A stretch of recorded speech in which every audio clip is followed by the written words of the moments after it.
my favorite bubble tea is the original bubble tea with the tapioca pearls and the marble sugar around it. It's called Zhenzu Nai Cha in Chinese. And it's also the main staple drink, the most famous signature drink of our shop. Why knowledge matters.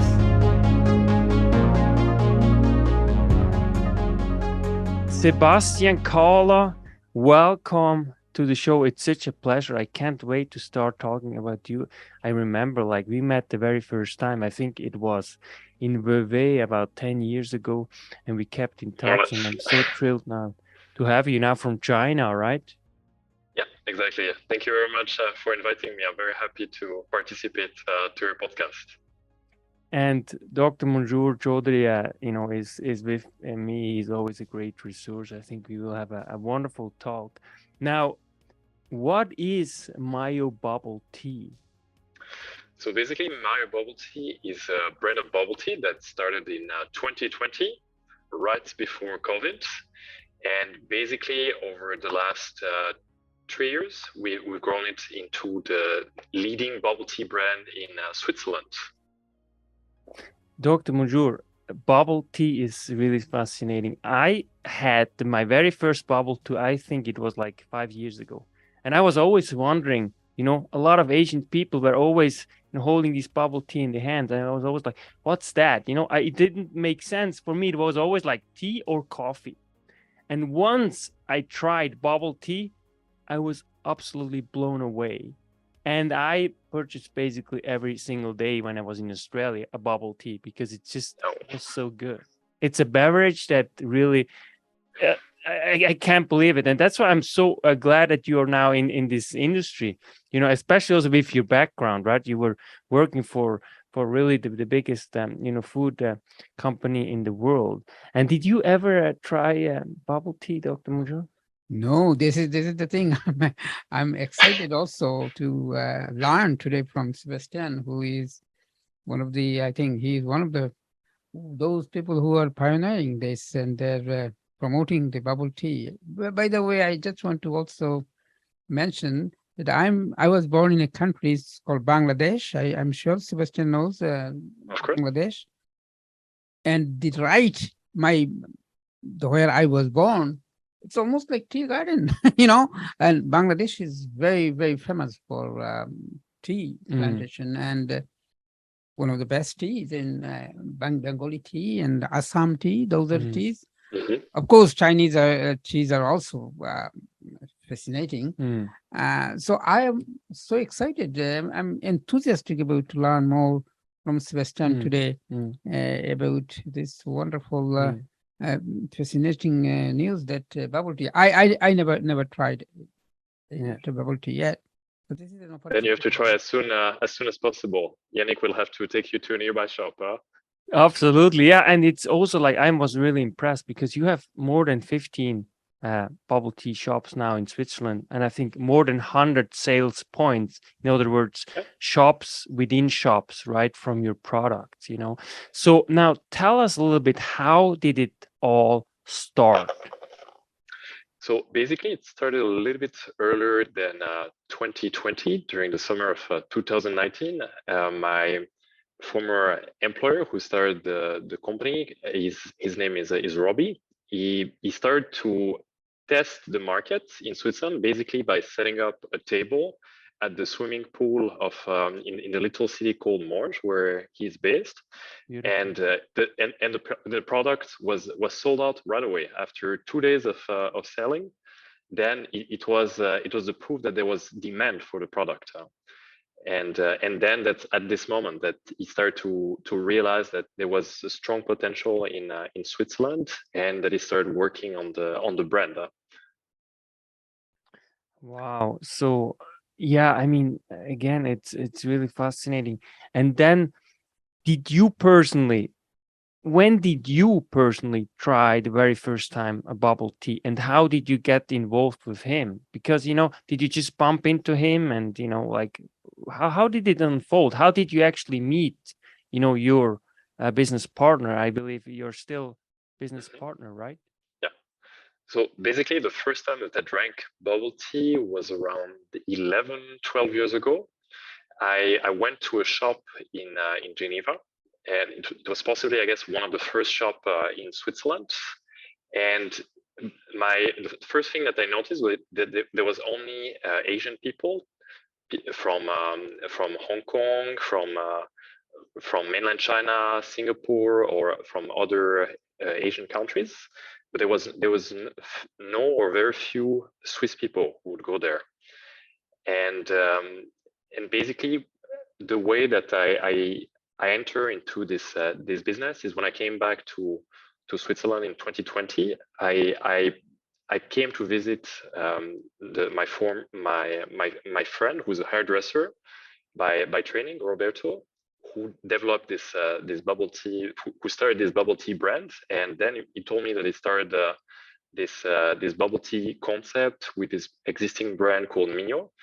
And I was shocked to see that in February, when it's very cold outside in Switzerland, people still go to the shop and queue for several minutes in order to get to try or to get their fix of bubble tea, and I found it very exciting. Yeah. So now I'm curious, what's your favorite bubble tea? My favorite bubble tea is the original bubble tea with the tapioca pearls and the marble sugar around it. It's called Zhenzu Nai Cha in Chinese. And it's also the main staple drink, the most famous signature drink of our shop. What was one of the big challenges that you encountered and your colleague when you started really, the business in Switzerland? What was one of the big concerns or the challenges that you faced? Basically, there were so many challenges. But one of the biggest one was the supply of bubble tea. We had to identify different suppliers, both in Europe, who were importing the product from Taiwan, and as well as find the factories that makes a quality product directly in Taiwan. And when you have this kind of very distant logistics, that creates challenges, especially right in the middle of COVID, when the freights became extremely expensive, when there was delay of production, delay of shipping by boat, and that was very challenging times. But in the end, it was also a test for the different stakeholders in the business, and we ended up managing it pretty well and managed to keep growing even during these challenging times.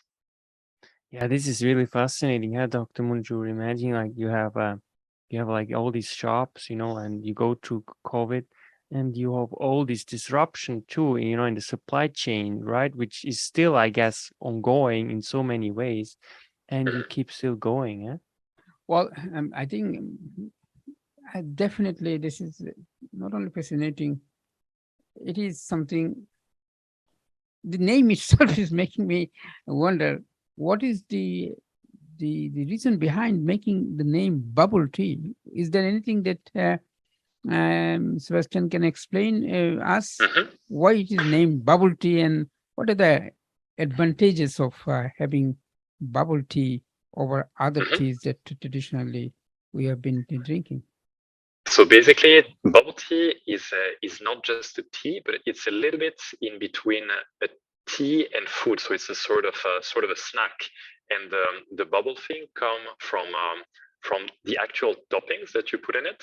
It can be either the tapioca pearl, which you use to make the original milk tea, or it could also be the pearls, which is called popping boba, in which you have some liquid syrup of fruit, and when you bite them, and then it explodes. So that's basically where it comes from, the bubble name. Mm. And now also you are actually based right now in China. You're working there. So what is Yeah. the reason that you are right now in China? And, by the way, it's just super fascinating. I'm so happy for you. I mean, what an adventure, in a different culture. It's such a with such a rich history, and I'm always fascinated in general by Chinese people, just about their work ethics, about so many things. They're so talented. I have so many Chinese friends, and yeah. So, what makes you to be right now in China? For different reasons, but I have a long love relationship as well with China, and I moved here really physically in a consistent way since 2018. I came to do my master here, and then I decided to open this company here with my partner Robbie, because we decided to develop a cup insert that you basically put inside the cup, which enables you to separate the topping from the tea so that you can have a long shelf life. And why we decided to open the company here, specifically because we need to be in the market in China to sell the products, to find distributors, and also because of the manufacturing capabilities that you have in China. That's you can have a very good quality at a very affordable rate. So basically, And you have shops or the business like not just in Switzerland but also in China itself. no. In China, we are only here to manufacture the product. So that's what I've been basically doing here, finding suppliers, finalizing the product, because it was quite a bit of engineering. It doesn't look like, but it was. Wow, And and the how was it? shops, the Yeah. yeah, the shops are only in Switzerland. Basically, it's impossible to compete against Chinese brand because they have so much experience. They're already so well established.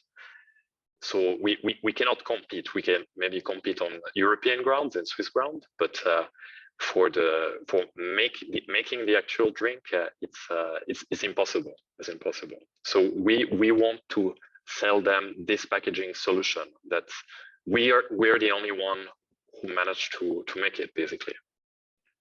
Oh wow.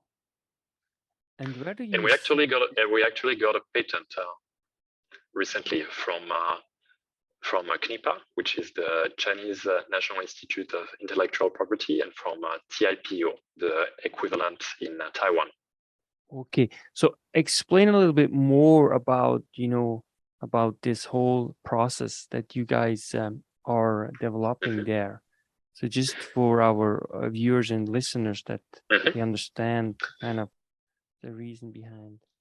So basically, we started with the bubble tea brand, and then my partner quickly realized that there are some limitation with the business model that's that has been employed in business in bubble tea, not only in Europe but also in China, where your sales are limited by the amount of consumers that can walk or drive to your shop, and the amount of drinks that you can deliver within your vicinity by using companies, by partnering with companies like Uber Eats or Smooth, like we have in Switzerland, or other partners. And my and the solution that my partner came up with was to do this ready to drink. So basically, some signature cocktail that we developed that were tailored to the taste of Swiss customers. So again, for this, we had to do a little bit of R&D to figure out how to make them stable, to keep the same texture and freshness, so that the consumers can have the same experience than if they were drinking it right off the bubble tea shop.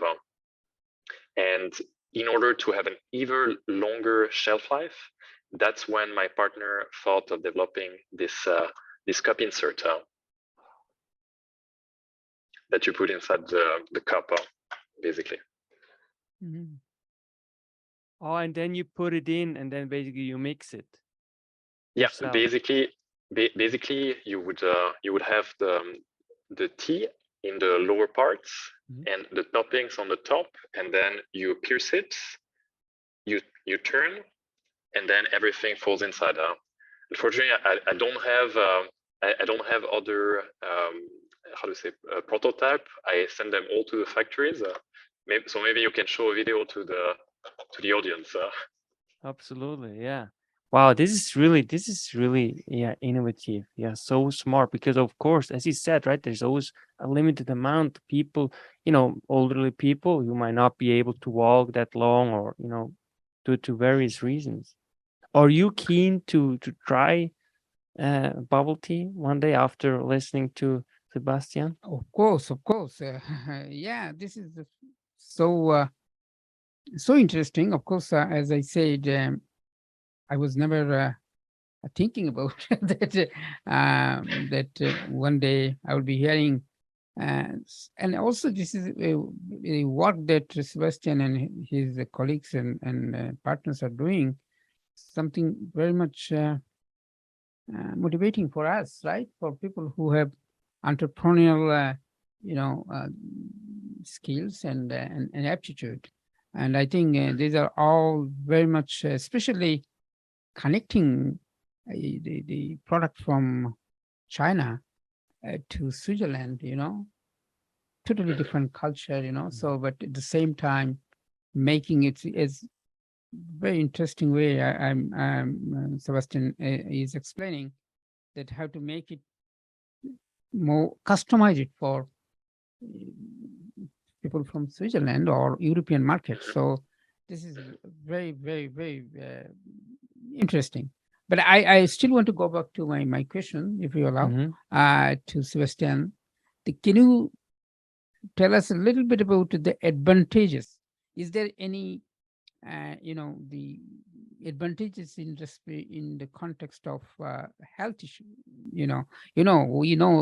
Tea has lots of benefits health-wise, but bubble tea, does that tea have something specific over other teas in terms of health benefits? Yeah, definitely. When it comes to bubble tea, you have the dimension of health that comes into question, and right from the beginning, my partner already was very aware of the high amount of sugar in some of the bubble teas that were served in Switzerland and in other markets, and there are some big difference with the drinks that we do is that, for example, when you go to other bubble tea shop, they will ask you the amount of sugar that you want.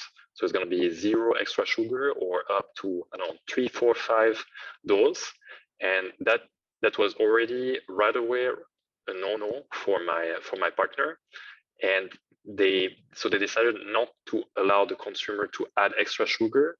So then what do you do? In order to have a perfect product, you need to work with the best ingredients, and that's why we've been contacting all the factories from Taiwan to find the best product in order to offer the best experience to our consumers. And I believe that as part of a healthy diet, it's okay to treat yourself to bubble tea time to time.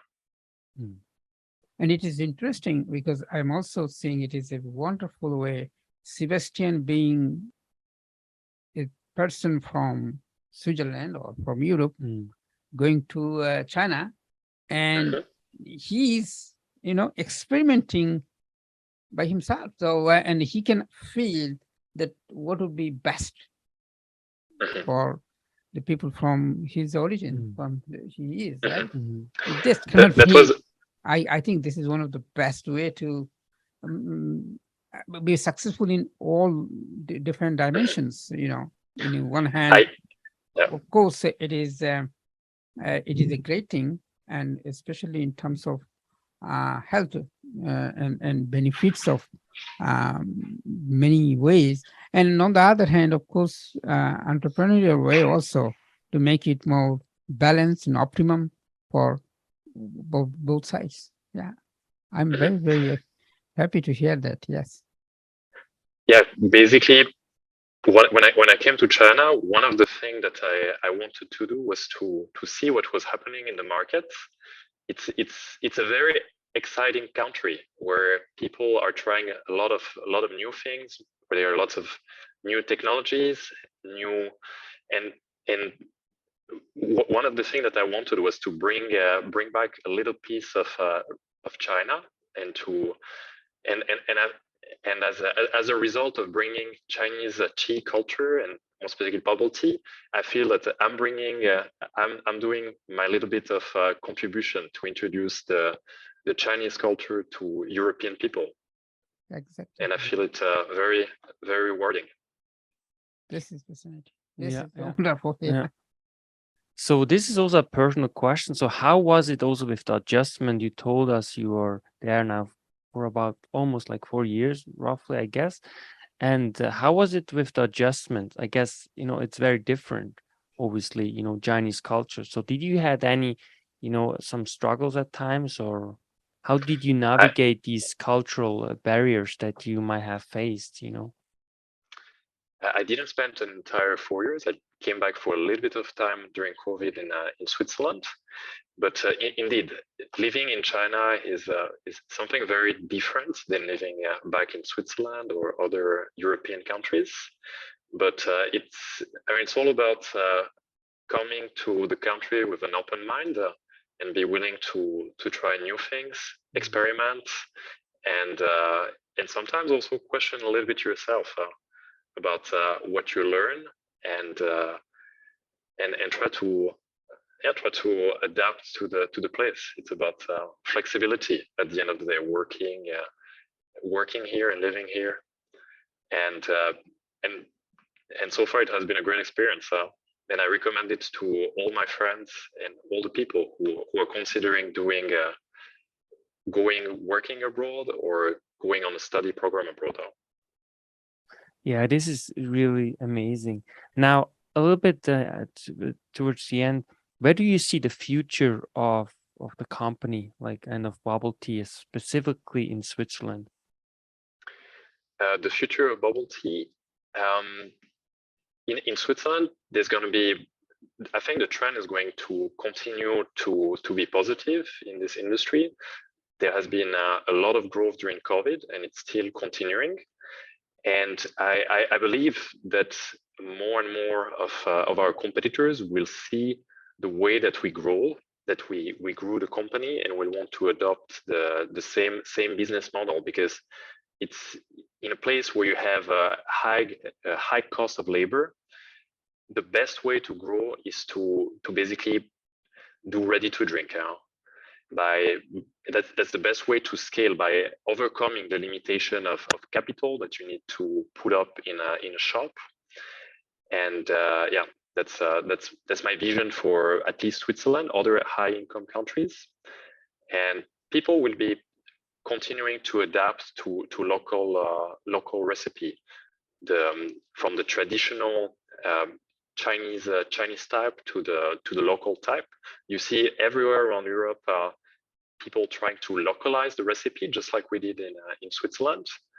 And yeah, I believe there's a great future for this drink. It's just the beginning, basically, in all around the world. Yeah, it's so true. It's so fascinating. And yeah, I also see basically only really grow for this business, especially, in Switzerland. So yeah, fascinating. Well, last question, or maybe the most important question. Mhm. What makes you feel alive, Sebastian? What makes me feel alive? I think this whole project is a people intensive project, developing this brand, developing it together with our franchisee, with their employees. It's about creating opportunities and trying to challenge the way that this industry is working, and to create value for all stakeholders. Because if you can improve the efficiencies of the shop, you can hire more people, you can pay better wages to the employee. So that's what is driving me, beside making money at the end of the day. Beautiful. Sebastian Kahla, thank you so much for sharing your amazing endeavor in China right now. And we wish you all the best, and I can't wait to catch up with you. Thank you very much. Wish you all the best to you guys as well. Thank you for inviting me. Thank you from me too, Sebastian, for educating me about this wonderful concept of bubble tea and implementation that you are doing. Thank you. My pleasure. Thank you. That's why knowledge matters.